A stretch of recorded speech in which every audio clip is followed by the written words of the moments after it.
दोस्तों, आज बहुत दुख की बात है कि देश के संसद में भाजपा सरकार ने जो बिल लाए हैं वो किसानों और कृषि क्षेत्रों को तबाह करने वाले बिल लाए हैं।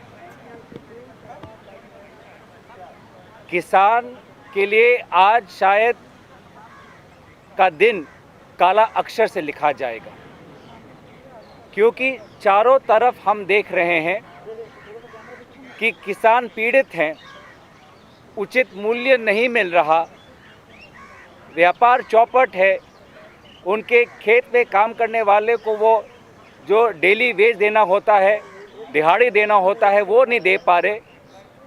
लेकिन आज भाजपा सरकार प्रधानमंत्री मोदी जी के नेतृत्व में जो बिल लाए हैं वो किसानों को मदद करने के लिए नहीं, कॉरपोरेट सेक्टर को मदद करने के लिए, बड़े बड़े उद्योगपति को मदद करने के लिए ये बिल लाए हैं, जिससे कि किसानों की जो न्यूनतम मूल्य जो मिलता है, जो मिनिमम सपोर्ट प्राइस जो मिलता है, आज वो खतरे में है। किसानों को जो एपीएमसी के द्वारा हमारे विभिन्न जो हमारे राज्य हैं, पंजाब हरियाणा में, जो वहाँ पे जाके जो किसानों को जो अपने जो खेत पे जो वो मजदूरी करता है उसका जो मूल्य मिलता है, आज वो खतरे में है। और क्यों?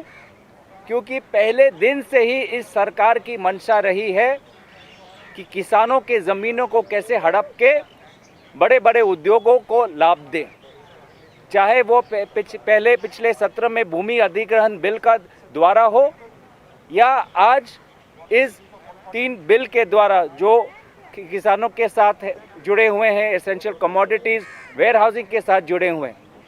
मंत्री महोदय ने खुद अपनी बातों में कहा कि कहीं ना कहीं ये तीनों बिल जुड़े हुए हैं, और यही बात बार बार कांग्रेस के दल हम उठा रहे हैं कि ये तीनों बिल आप एक ही नज़रिए से देखें, ये जुड़े हुए हैं किसानों के अधिकारों पे, किसानों के आमदनी पे, किसानों के इनकम पे ये एक प्रहार है। और इसलिए हम इसका घोर विरोध कर रहे हैं। कहीं हमारे प्रजाओं के मुख्यमंत्री ने चिट्ठी के द्वारा इस बिल का विरोध भी किया है। आज हमने इस कांग्रेस के हमारे दल के नेता, दल के और अन्य हमारे सदस्यगण ने इस बिल का विरोध किया। जवाब में मंत्री महोदय कहते हैं कि ये बिल किसानों को आज़ादी देता है। झूठ, सरासर झूठ। ये बिल किसानों को आज़ादी नहीं देता, ये बिल आज़ादी देता है कॉरपोरेट जगत को कि वो किस प्रकार से किसानों को एक्सप्लॉइट करे, किसानों को एमएसपी से कम उनको दर में रखे, उनको प्राइस दे। तो इसका हम विरोध करते रहेंगे और आने वाले हमारे लोकसभा और राज्यसभा के सत्र में भी इसका हम विरोध करेंगे। दूसरी बात, आज हमने कांग्रेस की तरफ से ये बात रखा कि आज भारत की सीमा सुरक्षा के साथ हम सभी चिंतित हैं और पार्लियामेंट का पहला दिन आज है। देश के लोग आज पार्लियामेंट की तरफ देख रहे हैं।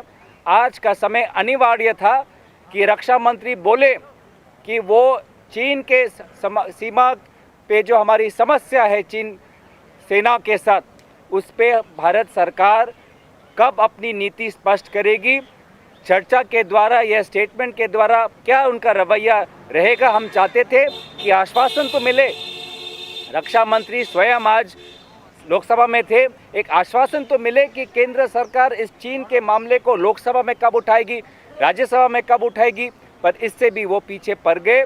इस छोटी सी बात का भी उन्होंने स्पष्टीकरण देना ज़रूरी नहीं समझा। और तीसरी जो आज मुझे लगता है जो मूल हमारी बात है कि कहीं ना कहीं एक पार्लियामेंट की जो हमारी भारत की पार्लियामेंट, भारत की संसद की जो गरिमा है और हमारे सांसदों के जो नैतिक संवैधानिक अधिकार हैं, उन अधिकारों पे आक्रमण किया जा रहा है।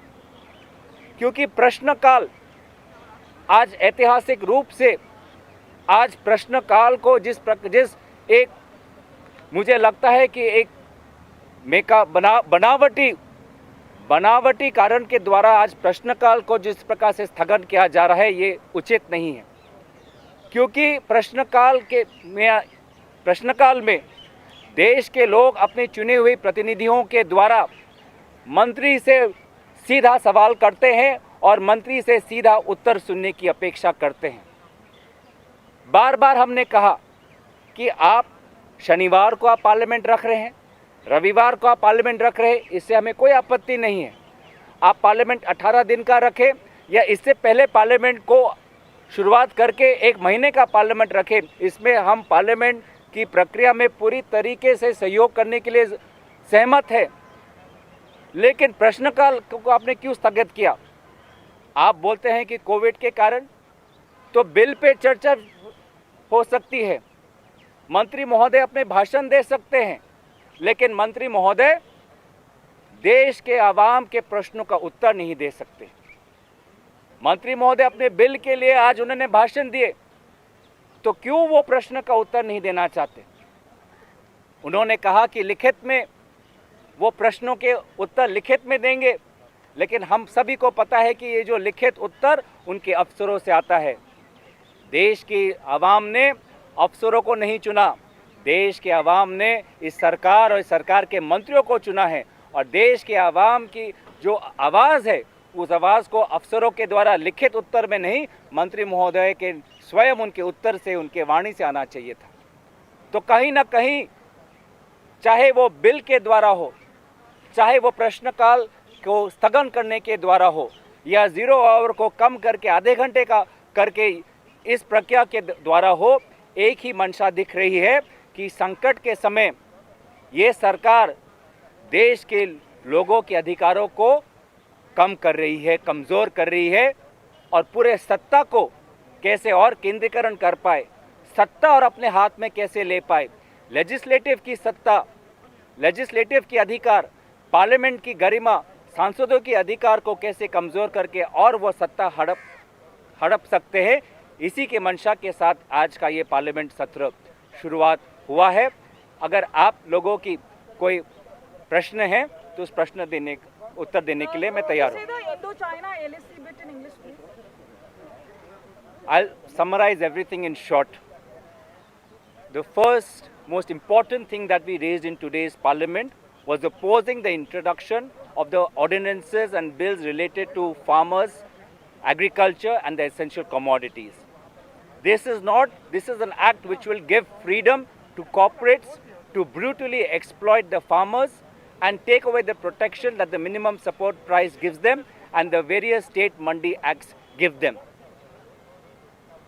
Secondly, we raised the issue that at least on the first day, the government should give an assurance that on the Indo-China border issue, when will this issue be taken up in Lok Sabha? When will this issue be taken up in Rajya Sabha? And in what form will the Prime Minister speak on this issue? These are clarifications. We did not want debate, but at least a clarification on day one, because the entire country is watching. When will the Indo-China border conflict be taken up in Parliament? But no such indication was given in Parliament today. And thirdly, we objected and strongly objected to the way the start questions have been suspended and 0 hour has been curtailed.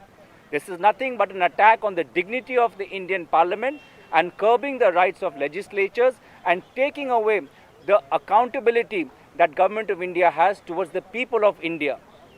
Government of India has only consented to written answers, but written answers are written by officers and bureaucrats, and people of India have not elected bureaucrats. People of India have elected the Prime Minister and his Council of Ministers.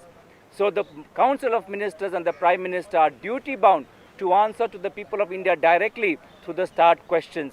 So we have seen, whether through the bills, whether through the suspension of question hour, the curtailment of 0 hour, this moment of crisis is only being used and exploited by the BJP government to centralize their power, to reduce the scope of the legislator and take away people's power through their representatives. On this surveillance reports, there are reports that the Chinese companies have been, doing footprints, taking into account the footprints of the top leaders and officials. The government of India and its agencies had no way of it. It's been going on for such a long time. We want the government of India to step up its efforts on cyber security. Because when we confront a country like China, We are confronting China not only on land, sea and air, we are confronting Chinese intentions in the cyberspace as well.